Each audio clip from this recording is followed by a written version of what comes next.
The foundation was already crumbling, the mortar mixed with fear. I covered the scars with layers of clothing, with lies, with the sheer force of will. But in the world of the cartels, a whisper carries further than a scream. He didn't raise his voice.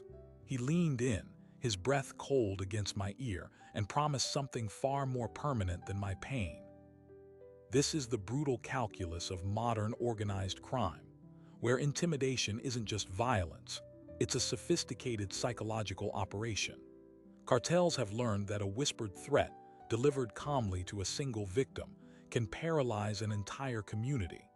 It's why in some neighborhoods, prosecutors believe intimidation influences up to 100% of violent crimes. So what happens when that precise, terrifying system breaks down? When a target decides the scar is not a warning to hide, but evidence to reveal. To understand the whisper, you must first understand the ecosystem that gives it power. We are not talking about chaotic street violence. This is corporate-style risk management, applied with ruthless efficiency. The primary export of these organizations isn't just drugs, it's fear. And fear, as they've perfected, is a renewable resource. The subject here is rarely a high-profile informant. It's someone ordinary, a shopkeeper who saw a drop-off, a neighbor who heard an argument, a relative who noticed unexplained wealth. The cartel's intelligence apparatus, often underestimated, maps entire communities. They know family structures, debts, addictions, and secrets. This isn't speculation. Their propaganda and communication strategies, analyzed by researchers, show a deliberate effort to cultivate both terror and, perversely, local legitimacy. They hand out food, sponsor community events, and then post the videos online. The message is clear. We see you, we can help you, and we can erase you. The intimidation follows a precise ladder. It begins with a look. A car parked outside a home for just a bit too long. This is the testing phase. Compliance at this stage often means the victim begins self-censoring, altering their own behavior before a single word is spoken. The second rung is the indirect message. A symbolic object left at a door, a bullet, a religious candle, a mutilated doll. In Mexico, these are known as narco messages, and they are a staple of cartel communication. They are deniable but universally understood. The third rung is the direct personal contact, and this is where the psychology deepens. Security consultants note a critical distinction. The loud, public threat creates witnesses. It mobilizes a community, but the quiet, whispered threat it isolates. It lives inside the victim's mind, festering. The cartel member isn't just delivering a message. He's conducting a psychological assessment in real time. He's watching the victim's eyes, their breathing, the micro tremors in their hands. He is calibrating the exact dosage of terror required for compliance. This brings us to the scar. In the medical literature, a scar is the body's final, imperfect attempt at repair. It is permanent testimony. For a cartel, a scar left on a victim is not a mistake. It is a ledger entry. It is a permanent, visible record of a debt owed or a line crossed. Attempting to cover it is an act of defiance, but also of confession. It tells them their mark is still active, that the memory is fresh, that the victim is still afraid enough to try and hide the evidence. The covering of the scar becomes the very signal that draws the final, most intimate level of attention. So let's define our central figure in this dance. Let's call her Alina. She wasn't a target by choice. She worked as a bookkeeper for a seemingly legitimate import-export business in a mid-sized border city. Her job was numbers, columns that didn't quite add up, shipping manifests that listed machine parts for weights that made no sense. For 2 years, she compartmentalized. The extra cash in her envelope, THE Chinese letter S warning to never discuss clients, the armed men who sometimes visited the office. She had a son with asthma.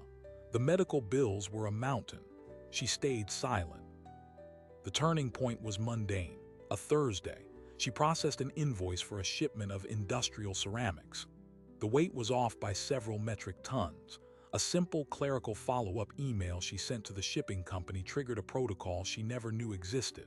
The next day, her boss was gone. vanished. The office was empty. That Sunday, while leaving her son's soccer game, a man fell into step beside her. He didn't grab her. He didn't raise his voice. He placed a folded piece of paper in her coat pocket and said, "For your son's health." Inside was a photo of her son, taken that morning at the game, and a phone number. This is the moment the system absorbs you. The threat is not against you. It is against the one thing you cannot bear to lose. It is leveraged with surgical precision. Alina's subsequent meetings were not in dark alleys. They were in clean, bland offices. The man who spoke to her was polite, well-dressed.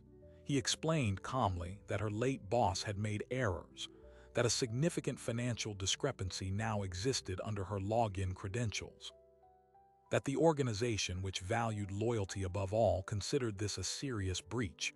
But they were understanding. They knew she was a single mother. They knew about the bills. A new, simpler job was offered. She would receive certain spreadsheets. She would input the numbers exactly as provided. No questions. Her salary would triple. Her son's medical treatments would be covered by a new corporate health plan. Refusal was outlined not as a threat, but as a consequence. Without their protection, the financial liability from her embezzlement under her old boss would fall on her. The legal system, they gently reminded her, was complicated and slow.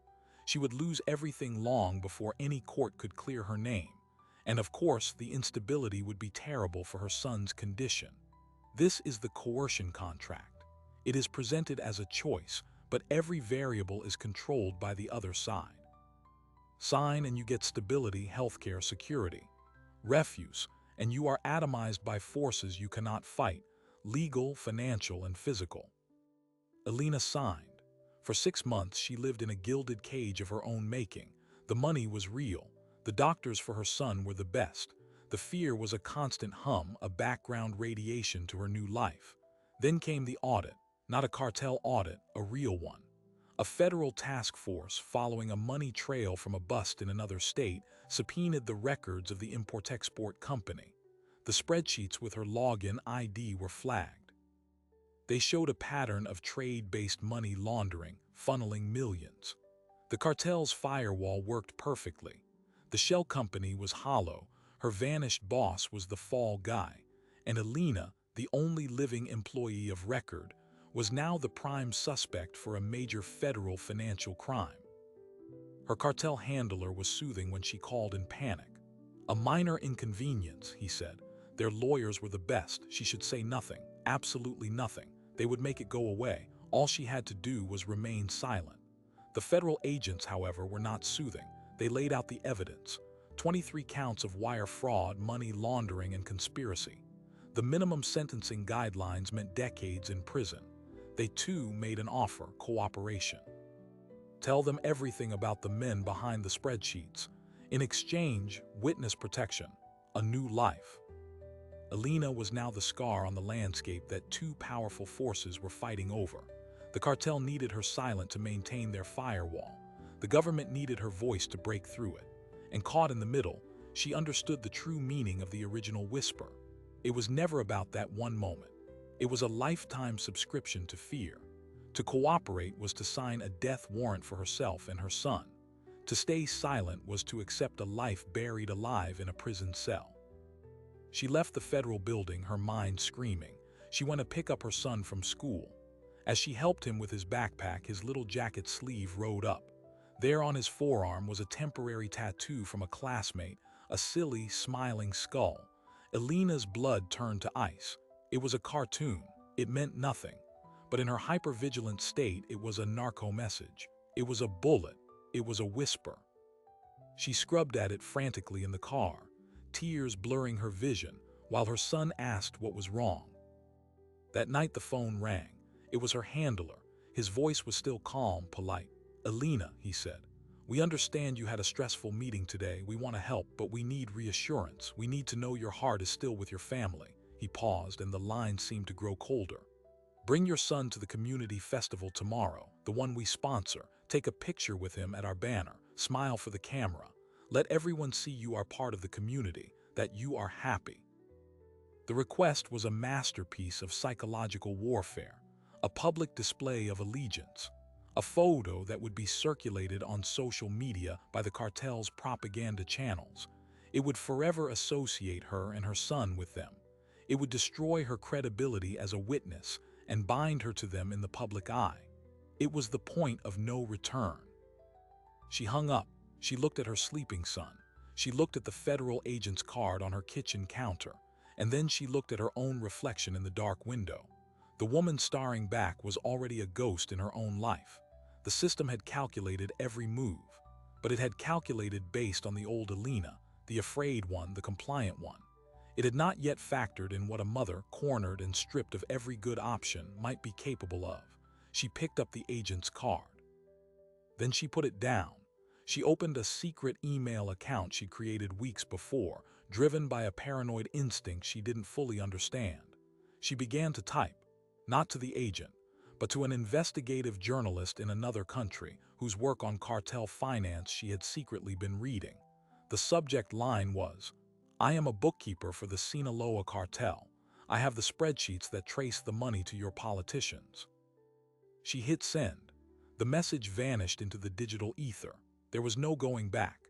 She had just covered her scars with the one thing the cartel couldn't control, light. And somewhere in a quiet office, a man monitoring a keyword trigger list saw an alert flash on his screen. He leaned forward, a cold smile touching his lips. The mouse had finally left the maze. Now the real hunt could begin. The email did not travel quietly through the wires. In the architecture of cartel surveillance, certain phrases act as tripwires. Sinaloa cartel was one, spreadsheets was another, politicians was a third. Alina's message, despite being sent to a secure, encrypted service promoted by privacy activists, triggered a cascade of alerts. Not because the cartel had hacked the service, but because they had purchased the compliance of someone inside it. A low-level technician in Dublin, facing gambling debts, had provided backdoor access to a monitoring list for a one-time payment that cleared his obligations. The cartel's innovation wasn't in brute force hacking. It was in the strategic corruption of human weak points across the global digital infrastructure. So while Alina sat shaking in her kitchen, a man in a data center outside Phoenix received a notification. He copied the full email header, the originating IP address masked by the service, but not to an insider, and the content. This was forwarded via a separate, older protocol to a handler in Mexico. The time from Alina's click to the report landing on the desk of the regional security chief was 11 minutes. The system had worked exactly as designed. The whisper had been heard. But here is where the first miscalculation occurred, on both sides. The cartel security apparatus assumed this was a panic move by a frightened woman, a desperate, clumsy reach for help. Their response protocol was standardized: immediate containment and asset reacquisition. They would isolate her, escalate the pressure, and make an example so grim it would deter any similar thoughts in others they controlled. They did not yet see it as a strategic breach. Simultaneously, in a small apartment in Hamburg, the investigative journalist Anya Vogel woke to the ping of her secure server. She read the email, and she did not feel excitement.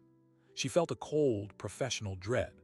For the past 18 months, Anya had been piecing together a story not just on cartel finance, but on the specific network of shell companies and lawyers used to launder money for a faction within the Sinaloa cartel.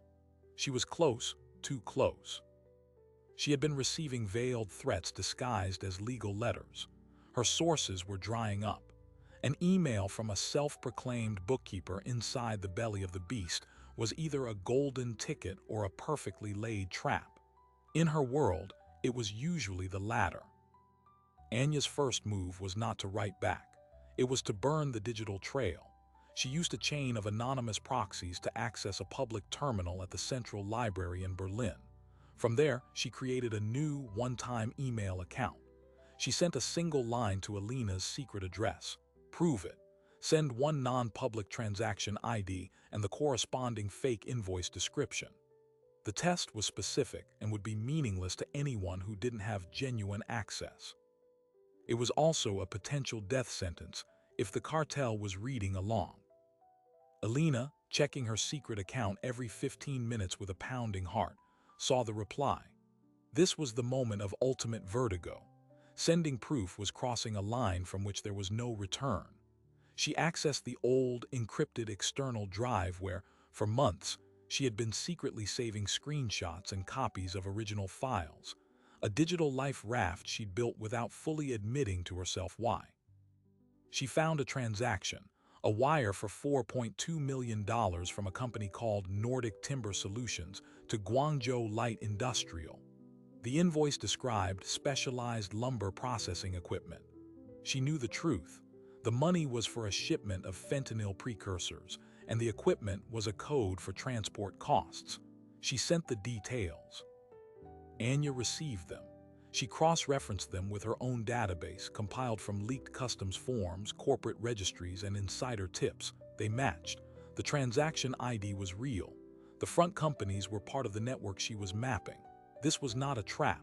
This was a source who had just handed her the keys to the kingdom, and in doing so had signed her own death warrant. Anya now had a moral and professional obligation that terrified her. She had to extract this woman. But the cartel was moving faster.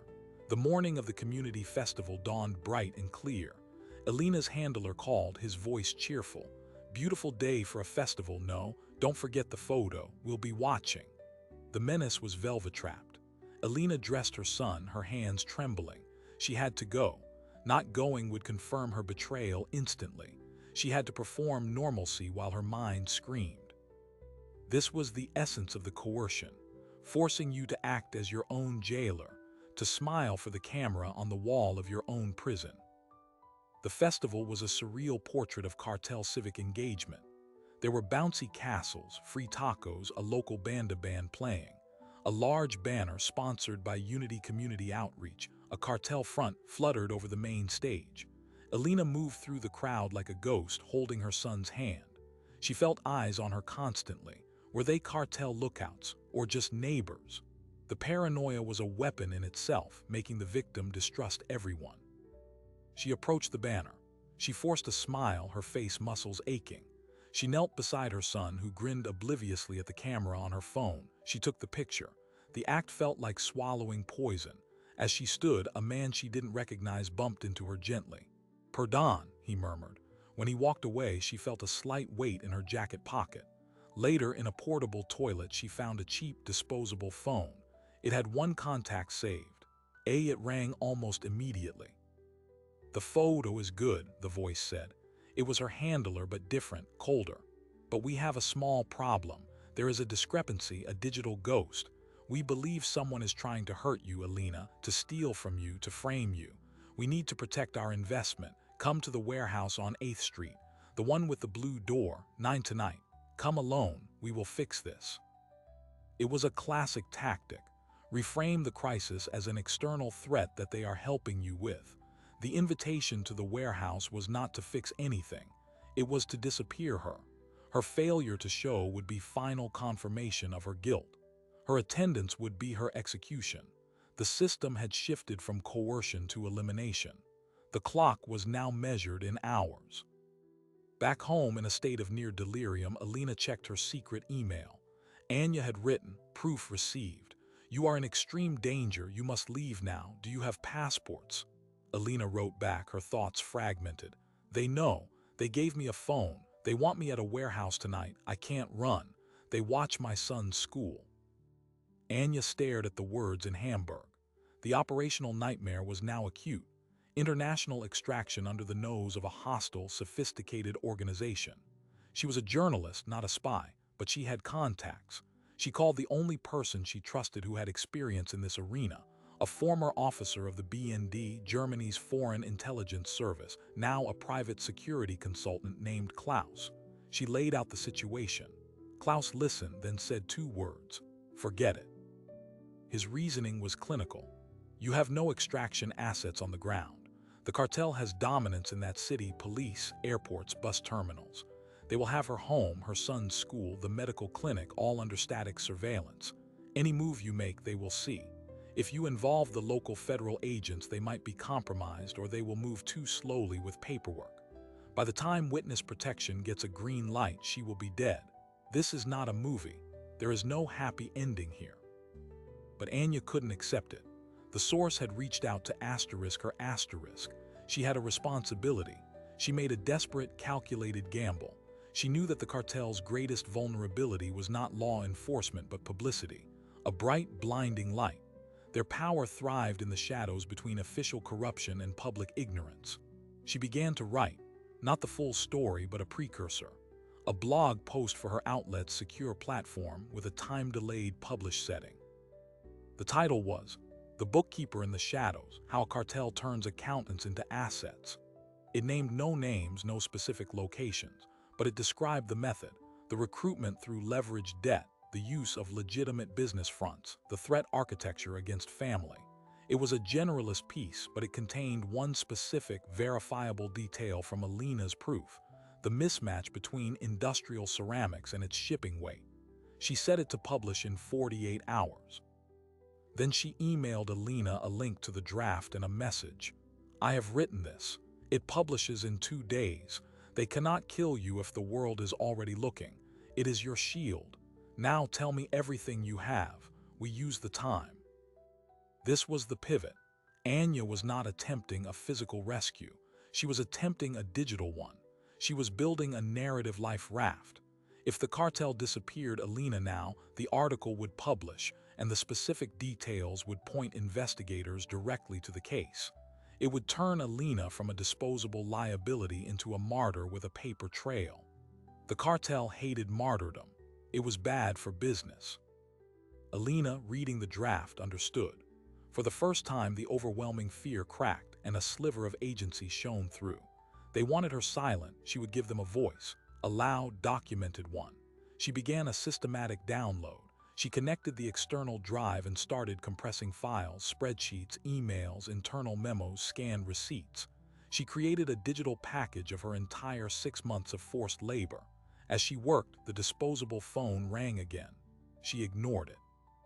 It rang 6 times in succession, then it went silent. At 8:30, with the warehouse meeting 30 minutes away, a different car pulled up outside her home. Not the sleek SUVs the cartel used, but an old, dented sedan. A woman got out, dressed in nurse's scrubs. She walked to Alina's door and knocked. Alina peered through the blinds, her heart frozen. "Alina," the woman called softly, "I'm from Dr. Mendez's office. Your son's latest test results are back. We need to discuss an adjustment to his medication. It's urgent." Alina knew this was a lie. The clinic didn't make house calls, but the use of her son's medical condition as the lure was psychologically brutal. They were raising the stakes, pulling on her most vulnerable cord. If she didn't answer, they would know she was defiant. If she did answer, she looked at her son, asleep on the couch. She made a decision. She opened the door just a crack, the security chain engaged. The woman's face was pleasant, professional. "May I come in? It will just take a moment." "You can give me the report here," Alina said, her voice surprisingly steady. The woman's smile didn't reach her eyes. "It's complex. Really, I should come in." She leaned slightly closer, her voice dropping to a whisper that carried through the crack. "Your son's health is so fragile, Alina. It would be a tragedy if his care was interrupted. The warehouse is still an option, a much simpler option." The direct threat, using the language of healthcare, was a new level of psychological cruelty. Alina felt a surge of rage so pure it burned away the last of her fear. "Tell them I'm not coming," she said, and shut the door. She stood with her back against it, breathing heavily. The sedan sat outside for 5 full minutes, then drove away. The message was clear. The soft gloves were off. The countdown to hard action had begun. Inside her digital fortress, Anya was receiving the data packets from Alina. As they opened them, Klaus, who had reluctantly agreed to look, began to see something that changed his entire assessment. It wasn't just the volume of data. It was a pattern within the financial flows. The money wasn't just going to shadowy figures or buying drugs. Millions were being funneled through a series of obscure LLCs into what appeared to be legitimate political action committees in the United States. Then into the campaign funds of certain local and state politicians in border states. Then, in a dizzying loop, Some of that money was being used to fund contracts for border infrastructure, fencing, sensors, lighting, awarded to companies that were themselves cartel fronts. It was a perfect, closed loop. Cartel money was being laundered through the American political process to then fund government contracts that fed money back to the cartel, all while building the very infrastructure that was politically popular. They weren't just bypassing the system. They were asterisk subsidizing and profiting from both sides of the war on drugs. This was the major pivot. This wasn't a story about a victimized bookkeeper. This was a story about a silent financial coup. Alina hadn't just been laundering drug money. She had been inadvertently tracing the cartel's infiltration of a foreign nation's political and security apparatus. Klaus called Anya, his voice grim. "You have to stop. This is not a story anymore. This is a geopolitical incident. If you publish this, they will not just kill her. They will erase her city from the map to destroy the evidence, and they will come for you." Anya stared at the data visualization on her screen, a spiderweb of connections linking street-level drug sales to the halls of political power. Alina's whisper had not just revealed a crime. It had revealed a new form of cartel evolution, from organized crime to a hybrid, shadow-state entity. The stakes had just exploded from personal survival to something that could destabilize governments. And somewhere in Mexico, the regional security chief, reviewing the lack of movement from Alina and the ping of her massive data upload, made a decision. The containment protocol had failed. The asset was now a hostile actor. He authorized a new protocol, Scorch Earth. The objective was no longer reacquisition. It was the total annihilation of the threat and all associated data. The teams were mobilized. The whisper was over. Now came the fire. Scorch Earth did not mean a single bullet in the night. That was for amateurs. For an organization that had evolved into a hybrid shadow state, it meant a multi-vector, simultaneous attack designed to collapse the target's entire world. The objective was threefold: erase Alina physically, destroy the digital evidence, and discredit the narrative before it could form. They would turn her from a victim into a villain, and her evidence into the ravings of a criminal trying to distract from her own embezzlement. The first wave was digital. At 2:17 in the morning, a distributed denial-of-service attack, originating from a botnet of compromised smart home devices across 3 continents, hammered the secure server where Anya was storing Alina's data. It was a smokescreen. While the server's defenses were occupied, a second, more sophisticated attack was launched, a targeted phishing campaign sent to every employee of Anya's news outlet. The emails appeared to come from internal IT, urging an immediate password reset due to a security breach. One junior researcher, working late, clicked. His credentials were stolen. Within minutes, the attackers were inside the outlet's internal network, not to steal files, but to plant them. They inserted fabricated emails into Anya's sent folder, making it appear she had been coaching a source to lie for money. They altered timestamps on Alina's data packets to make them seem created after the blog post was drafted, implying the evidence was manufactured to fit the story. This was not just deletion, it was narrative sabotage. The second wave was physical, but not against Alina. At dawn, a fire broke out in the office of the Federal Task Force investigating the import-export company. It was ruled an electrical fault. The physical case files, the original subpoenas, the notes from the agents who interviewed Alina, all ash. The digital backups, corrupted in a routine system update that same night. The official investigation into the company was now a dead end, with only a single compromised bookkeeper as a witness. The cartel wasn't fighting the law, it was editing the legal record. The third wave was social. By 8 a.m., local social media channels and community forums were flooded with posts. Grainy, photoshopped images of Alina emerged, showing her in compromising situations with known local criminals. Anonymous comments, posted from thousands of bot accounts, spun a story. Alina was a con artist who had embezzled from her employer, fabricated evidence to frame honest businessmen, and was now trying to sell fake stories to foreign media to finance her escape.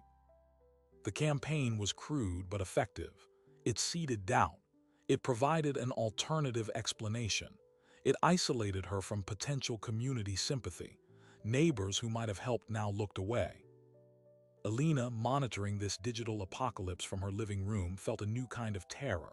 They weren't just coming for her life, they were dismantling her reality. Her truth was being systematically replaced with their fiction.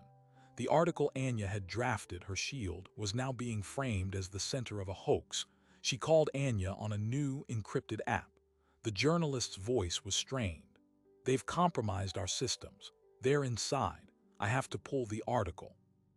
If I publish now, they'll use the fabricated emails to destroy my credibility and kill the story forever."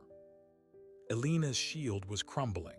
"So what do I do?" she whispered, watching a viral post about her alleged drug use climb on a local news site. "You run," Anya said. "Now, Klaus has a contact, a man who can move people. He's expensive and he doesn't work for governments. He works for corporations extracting employees from hostile regions. He can get you to an airfield. From there to a country with no extradition to Mexico or the US. "I can't pay for that," Alina said, despairing. "I can," Anya replied.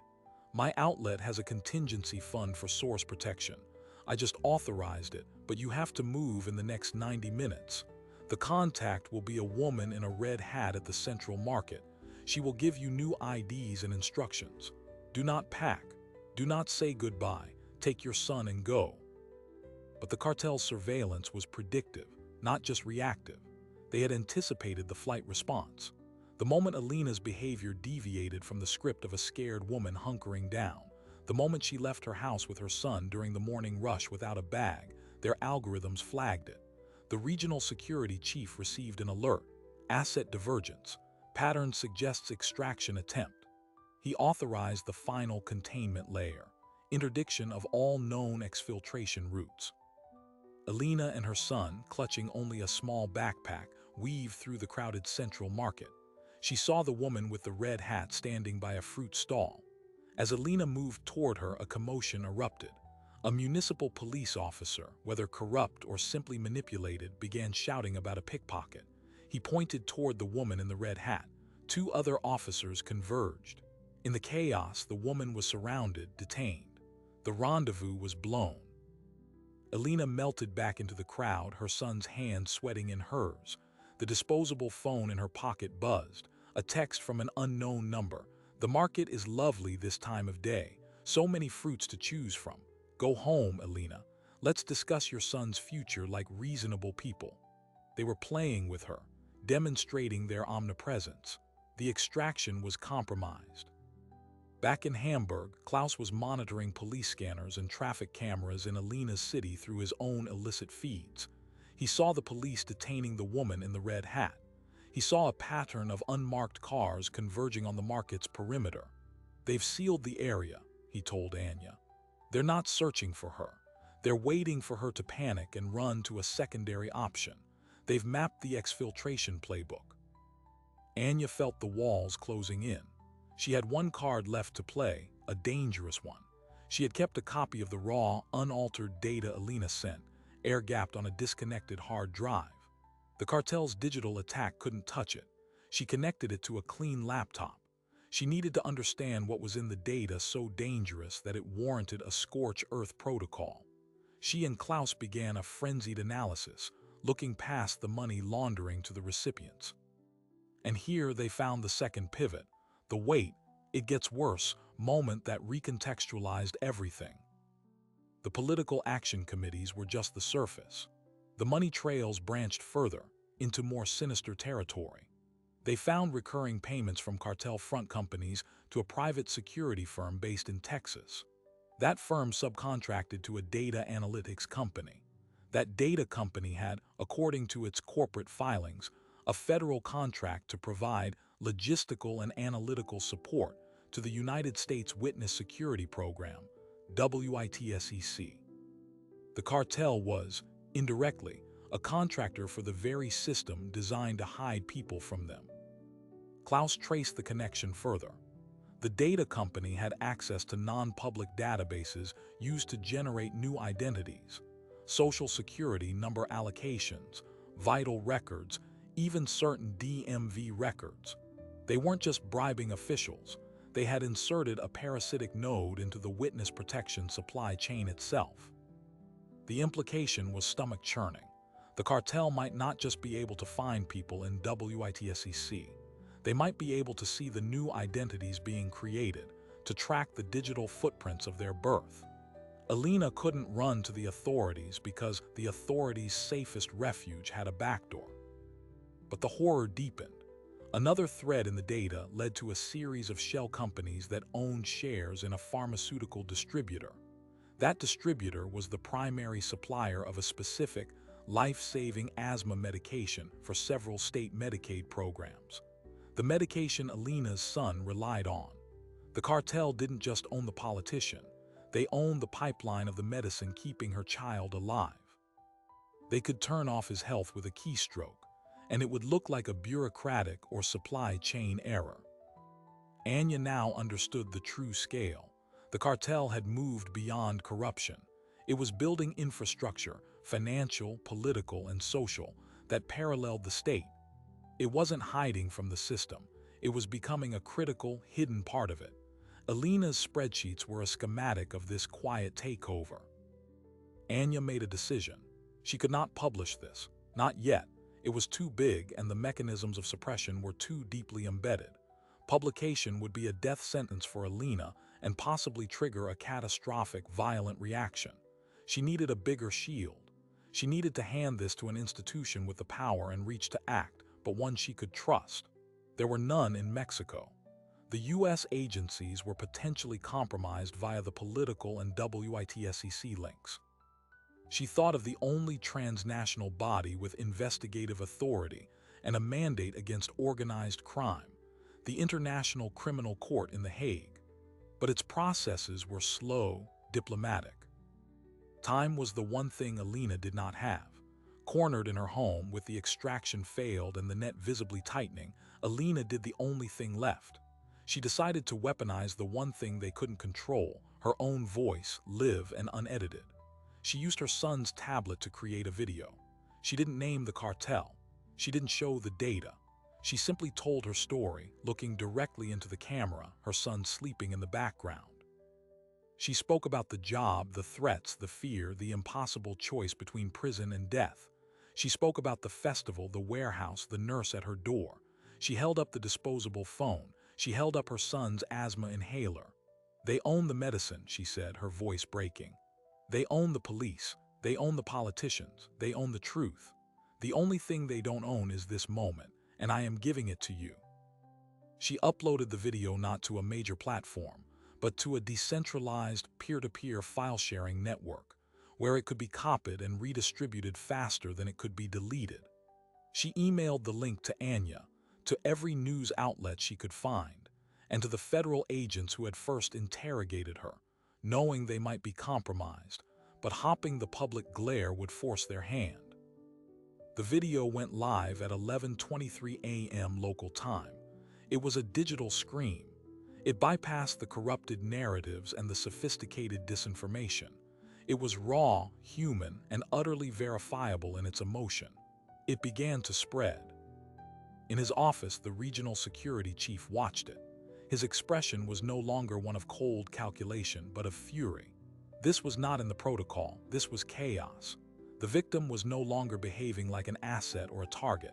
She was behaving like a revolutionary. She had broken the most important rule. She had made it personal for the entire world to see.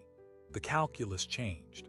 Killing her now, after this video, would make her a martyr and bring unprecedented scrutiny. But letting her live was impossible. He issued a new order: controlled demolition. Bring her in alive, publicly, have her recant on camera, claim she was coerced by foreign media into making false accusations. Then she would have a tragic accident, an overdose, a suicide, weeks later when attention had faded. The narrative would be restored. The teams moved from containment to active capture. Alina, watching the video's view count climb, saw a black van without plates park at the end of her street. The time for whispers was over. The time for the smash-and grab had begun. She grabbed her son and ran to the bathroom, the smallest, most interior room, locking the door. She called Anya, the phone on speaker, as she barricaded the door with her body. "They're here," she breathed. Anya across the world could only listen. "Hold on, Alina. The world is watching now." But the world watches through a screen. And outside Alina's door, the world was a boot, a battering ram, and a whispered promise about to be violently kept. The bridge to the final act was not a path to safety, but the sound of splintering wood. The door did not hold.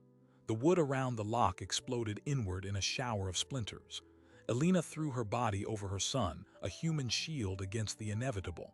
But the figure that filled the doorway was not a cartel enforcer. It was Agent Mark Reyes of the Federal Task Force, his service weapon drawn, his face a mask of controlled urgency. Behind him, a tactical team flooded the hallway. "Federal agents, Alina with me now," Reyes shouted. In the stunned silence that followed, Alina heard the distinct sound of suppressed gunfire from outside her home. A brief, violent exchange. Then silence. The cartel's capture team had been met by a larger, better-armed force. The video had worked.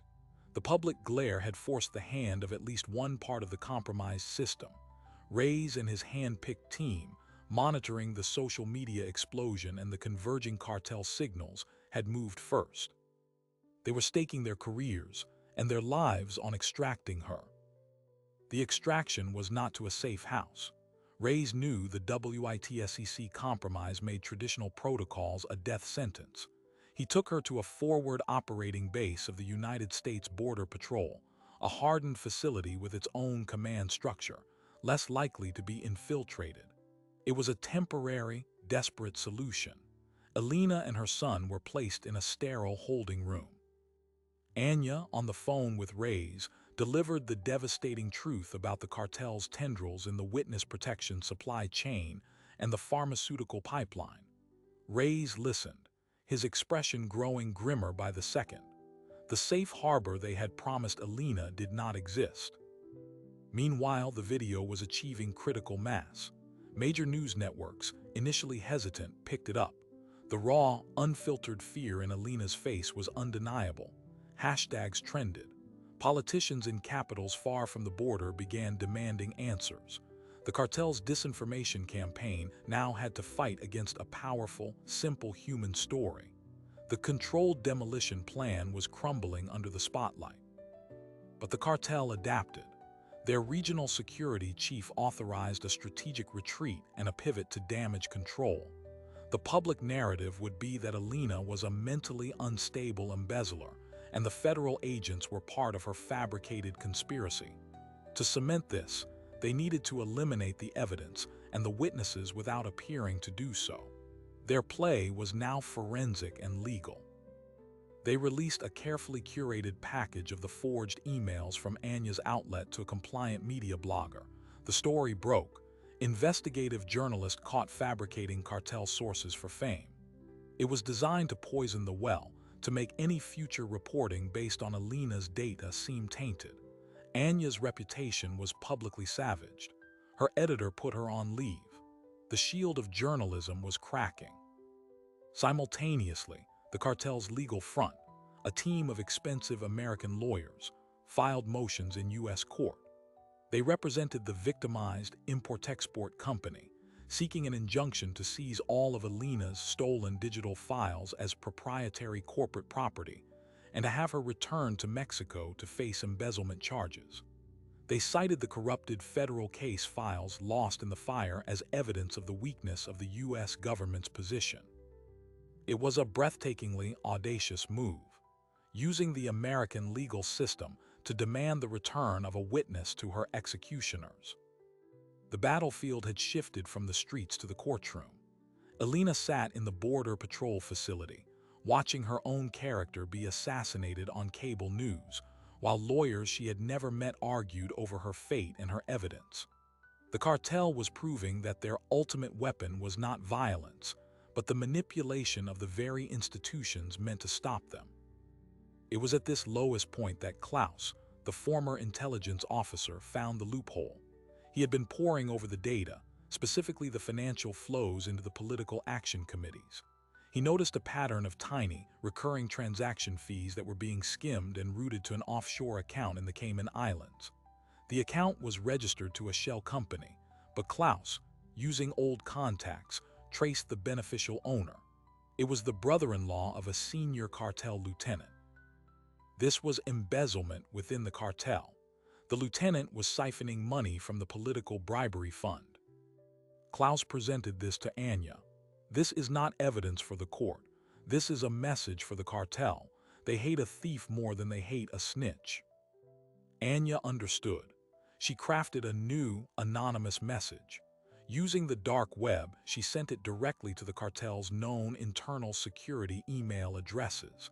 It contained only the transaction IDs of the skimmed funds and the name of the lieutenant's brother-in-law. The subject line: "A loyal accountant notices discrepancies." The effect was immediate and internal. The regional security chief, already under pressure for the botched Alina operation, now faced a potential internal purge. The lieutenant was summoned, then disappeared. The cartel's focus fractured. The legal offensive suddenly lost its fervent backing. The injunction hearings were delayed, then postponed indefinitely. The cartel was cleaning its own house. This internal chaos created a narrow window. Agent Reyes, working with a trusted counterpart in the Department of Justice who was cleared of any connections to the compromised data firm, devised a new plan. They would not use WITSEC. They would use a rarely invoked protocol for protecting high-value international witnesses in cases of transnational corruption. Relocation through the Department of State's Diplomatic Security Service, with a new identity crafted entirely outside the domestic system, in a country with no cartel presence and no extradition. It was a long shot. It required the sign-off of a federal judge and the Secretary of State. But the public pressure from Alina's video and the now leaking details of the cartel's political infiltration created a political imperative to act. The judge, a stern woman with a reputation for integrity, reviewed the evidence of the compromised WITSEC link. She granted the motion.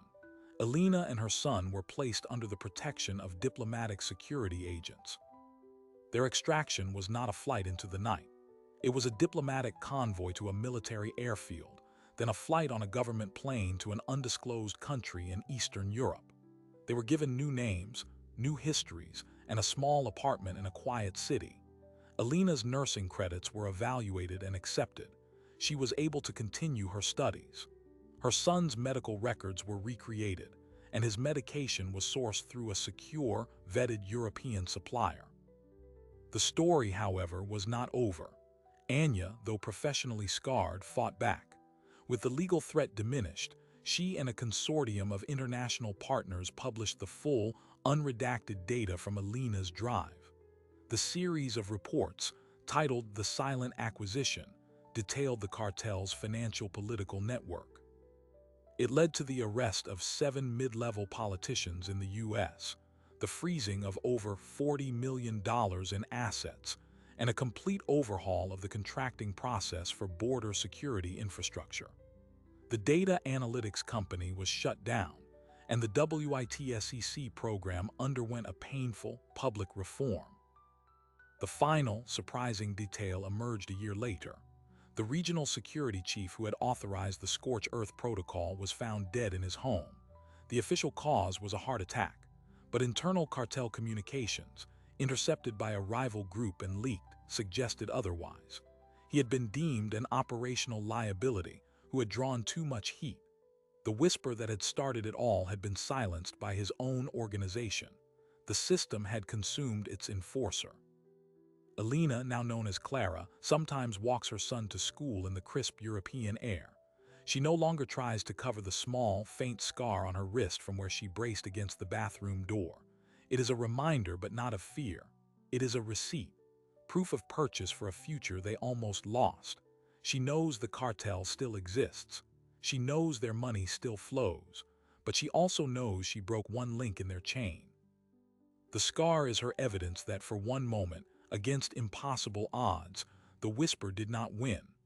The story of the bookkeeper who tried to cover her scars ends not with a victory, but with a testament that the most powerful weapon against a system built on silence is a single, undeniable human sound. So what does Alina's scar truly represent? In the end, it is not just a mark of violence, but a map of a modern battlefield. A battlefield where the weapons are algorithms and legal motions, where the territory conquered is not land, but trust in institutions.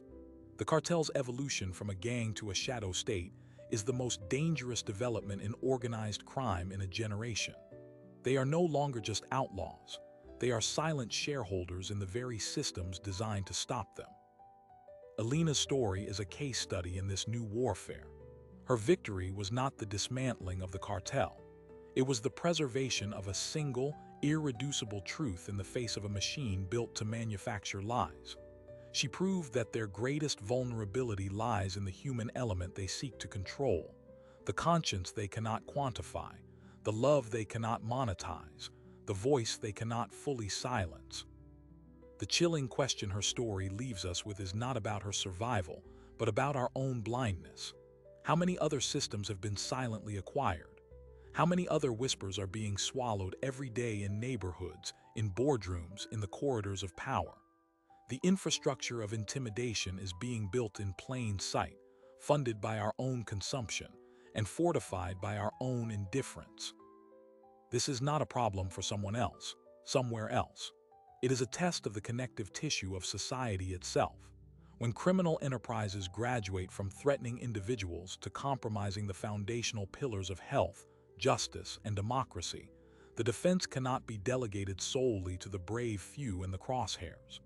It becomes a collective responsibility to listen for the whispers, to question the convenient narrative, and to demand transparency where shadows breed. Alina, now Clara, walks a quieter street, but the echo of her decision reverberates. It reminds us that in the age of the shadow state, courage is not just facing a gun. It is facing a spreadsheet and choosing to read the numbers aloud. It is looking at a scar and choosing to see it not as a warning, but as a story waiting to be told. Her journey from a targeted bookkeeper to a catalyst for reform charts a path, fraught, fragile but possible, for how light can be weaponized against the dark. The story of the Whisper is never over. It is ongoing in every place where power seeks to operate in silence. Our role is to be the ones who choose to hear, to question, and to remember. If you want to follow more investigations into the hidden architectures of power, into the stories that unfold in the space between the official record and the human truth, make sure to subscribe. Because in a world of whispers, turning up the volume is the first act of defiance.